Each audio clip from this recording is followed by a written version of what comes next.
Okay, I'm going to go through this article fairly quickly. It's from Tyler Durden and Zero Hedge.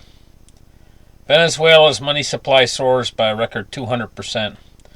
2 weeks ago, it was reported in Reuters that due to unexplained reasons, the Venezuelan central bank had stopped publishing its M2 or money supply data. The M2 money supply was up nearly 180% in mid-February from a year earlier, according to the central bank, before it halted the release of weekly data without explanation in February. If they are not publishing, you know it must be skyrocketing, said Andilurio, director of the Caracas-based business consultancy Aspen Consulting. Stating the obvious, the central bank and Ministry of Communications did not respond to a request for comment, Reuters added. Fast forward to today. When following the international outcry over last week's failed coup attempt by Maduro, in which the Supreme Court first withdrew the power of Venezuela's opposition-controlled Congress and then promptly reversed its following loud international outcry, and after it appeared that Maduro's precarious grip on Venezuela's society was about to be lost, when Venezuela's M2 once again mysteriously reappeared according to the latest data, the money supply in the crisis-stricken country has surged over 200% in a year, up from 180% as of in February. And it's the fastest rise since records began in 1940, putting it on track for the world's highest inflation.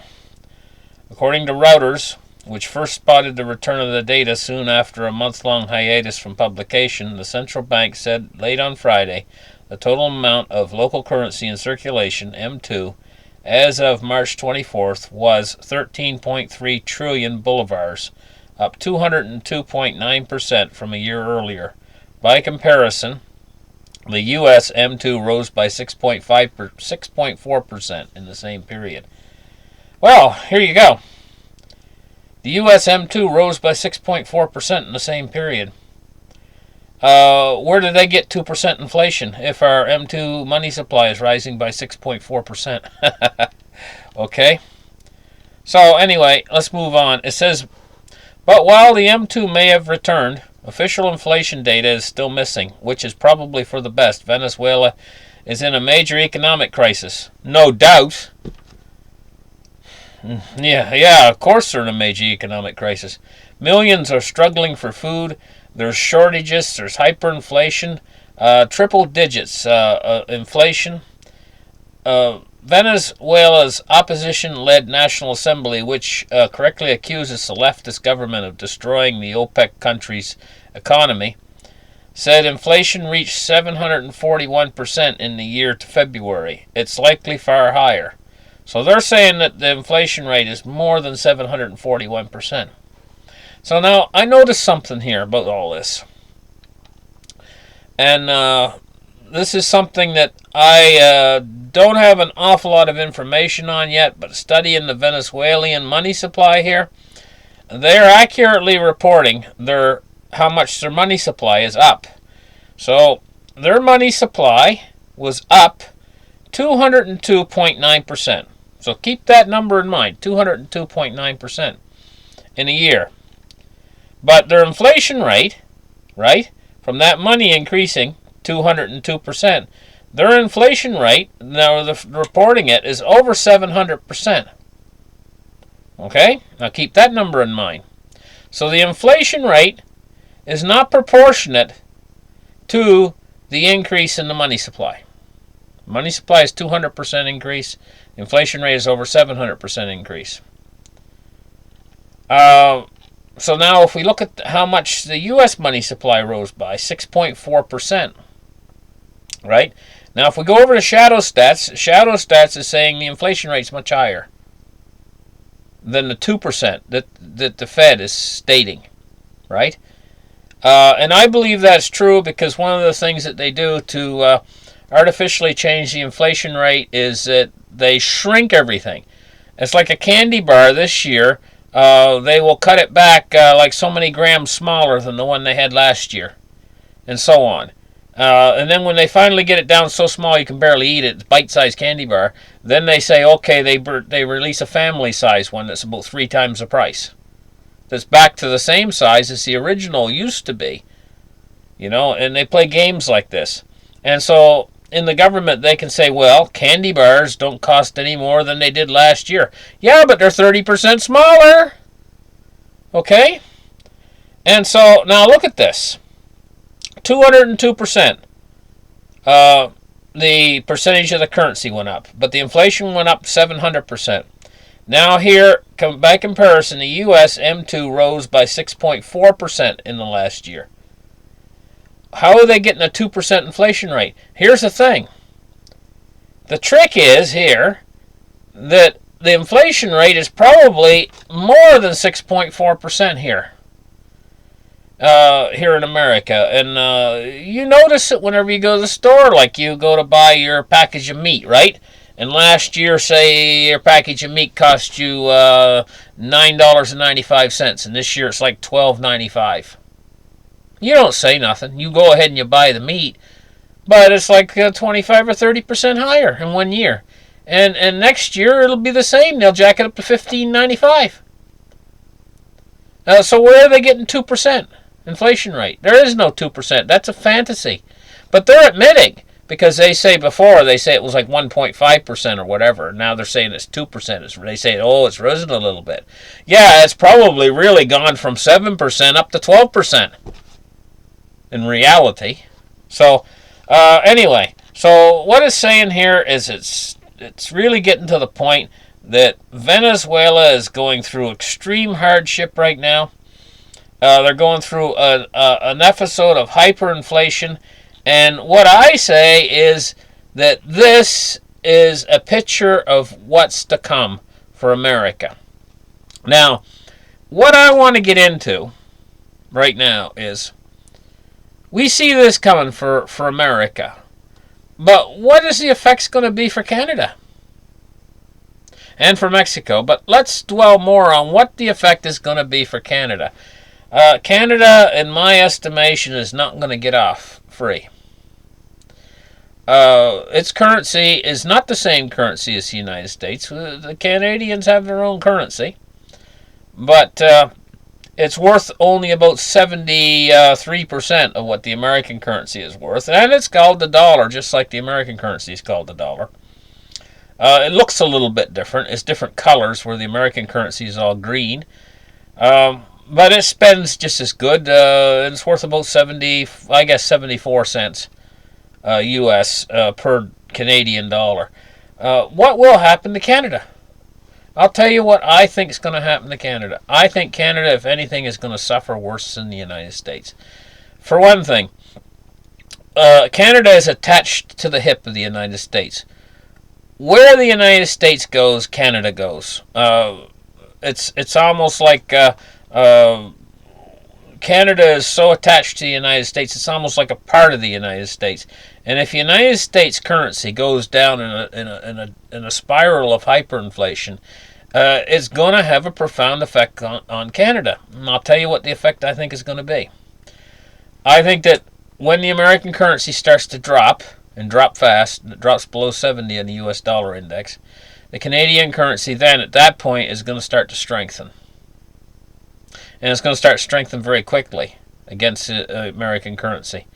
I think what's going to happen is the Americans, when their dollar starts to die, they're going to reach out to other things that they can use for a means of exchange, or a means of trade, or other things that are fungible that they can use. And one of the things that they're going to reach out to is going to be silver and gold. They're going to start actually using them, not as a commodity, but as money, because their own currency is going to be dying, and the value of the gold and the silver is going to be extreme in comparison to the paper currencies.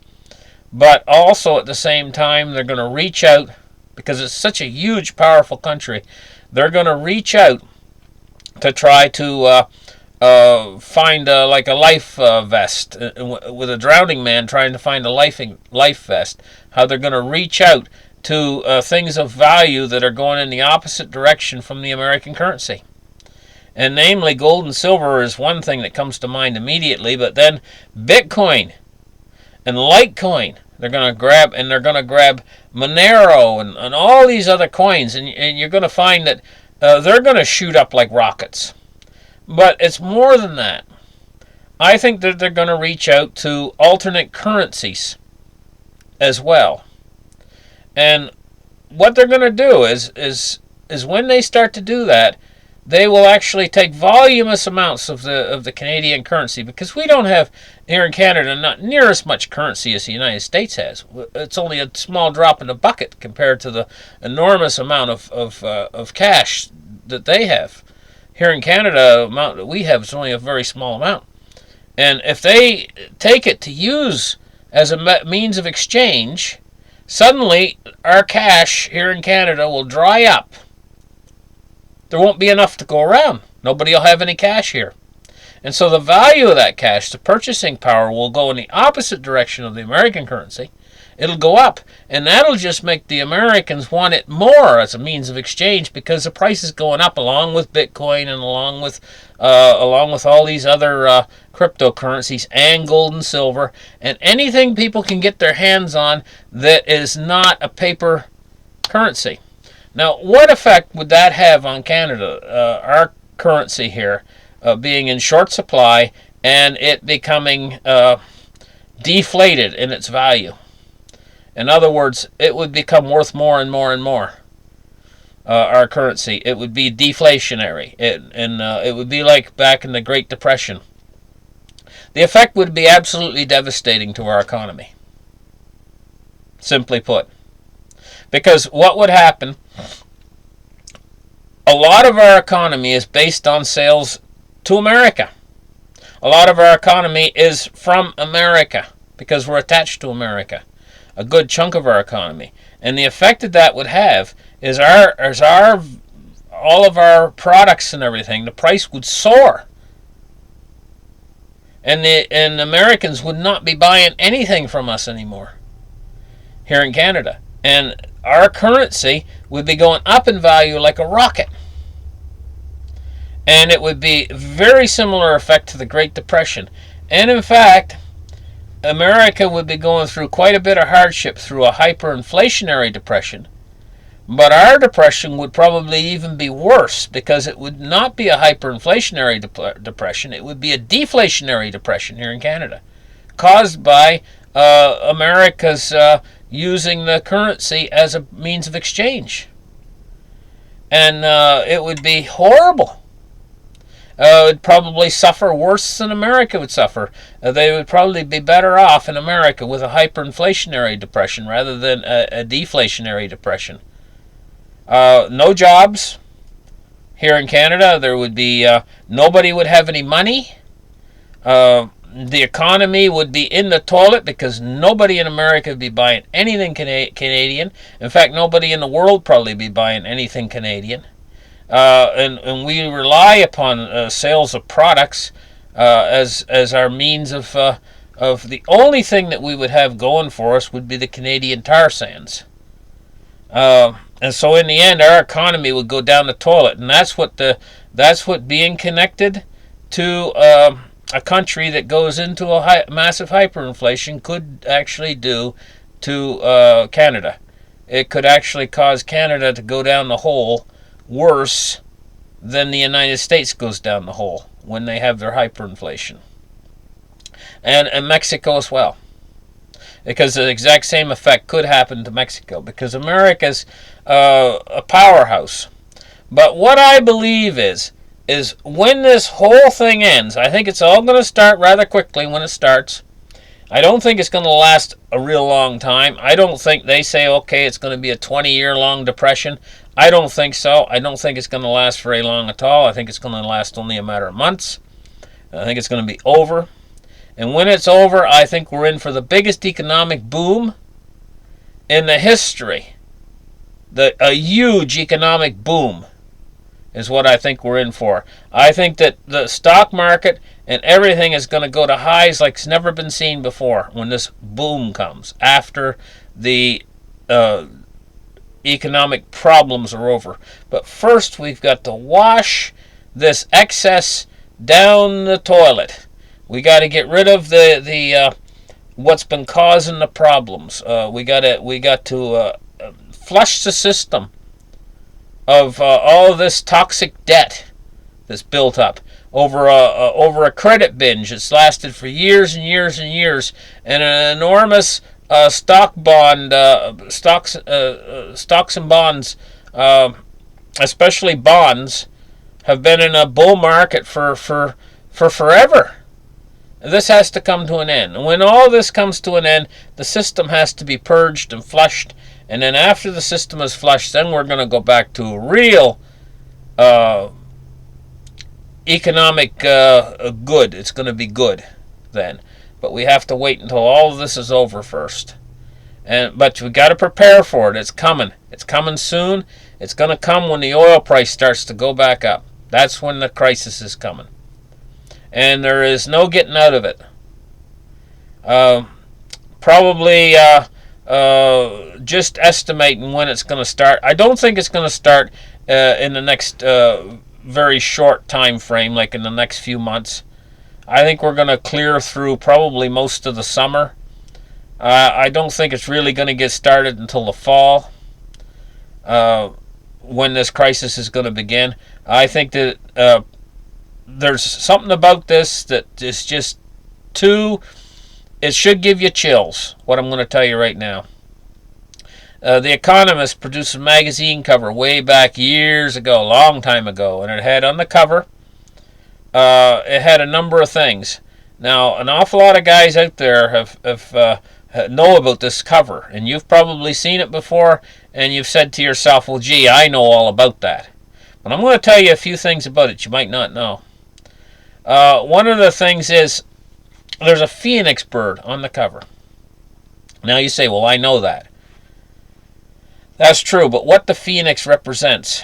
If we go back to mythology, if we go back to Egypt, there was the pharaoh was known as the Horus, and he was referred to as, of course, he was the reigning king. He was a pharaoh, so he was the reigning king. He was the anointed.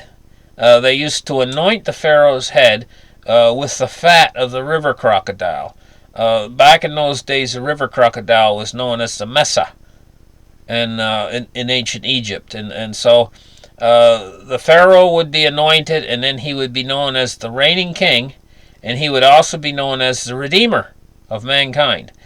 All of the Roman emperors, Tiberius, all the Caesars, were known as the reigning king and the redeemer of all mankind, and they were also known as a king, but also a god, incarnate as God. And the same thing with the pharaoh.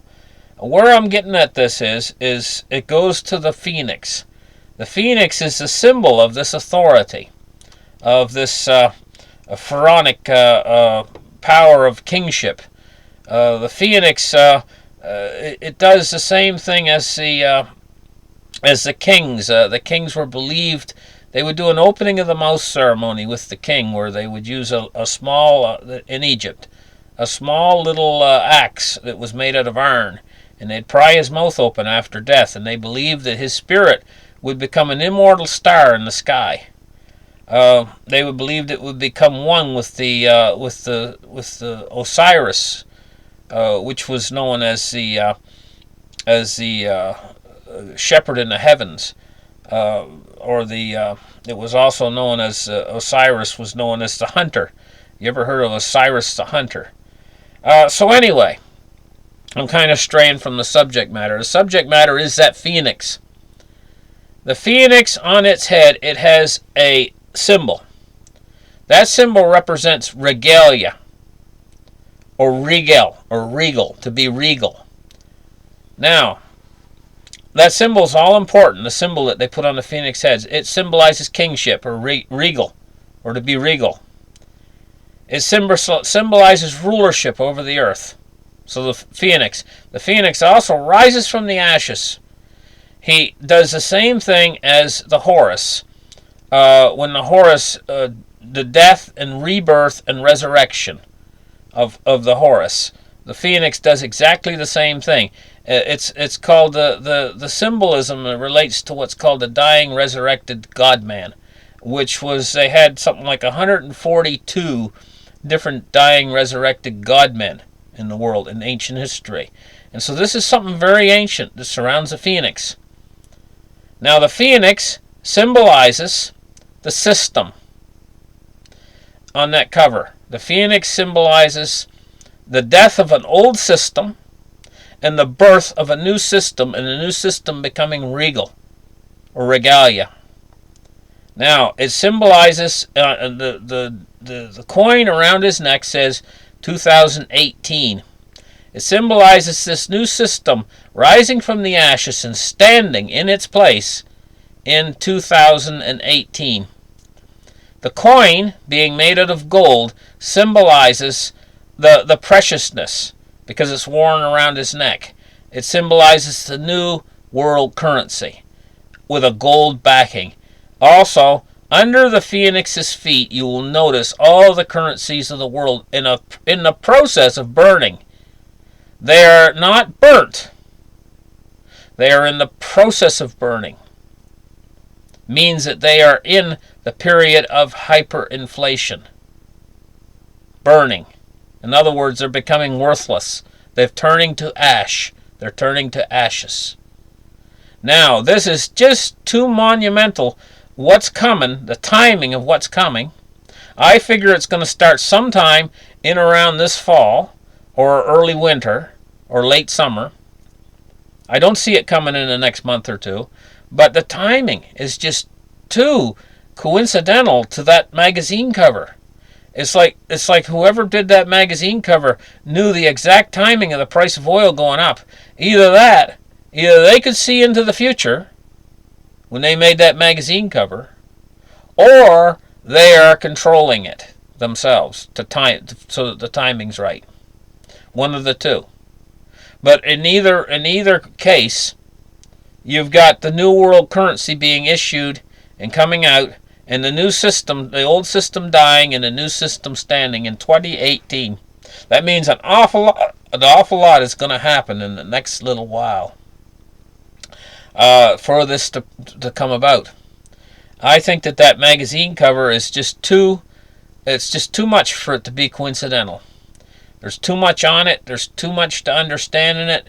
And there's also, if we see the situation that's happening, if we observe what's happening, how this hyperinflation is going to start in the next 18 months. This whole thing, when you put it all together, should actually give you chills. And you should be preparing for it. Because when this new system comes into place, because the old system's going to die when this hyperinflation hits. The American currency is the world reserve currency. And when the American currency goes down in flames into a hyperinflation, it's going to drag the whole world with it. And this is what I've been trying to explain to you tonight, how it's going to drag Canada down with it. And Mexico. And all the other countries on Earth. It'll drag them down because it's a world reserve currency. It's the big power. It's Rome. The American currency is like Rome when the Roman Empire fell. And the only thing I can compare it to is the fall of Rome. So thank you very much for listening. Like and subscribe, and we will see you in the next issue.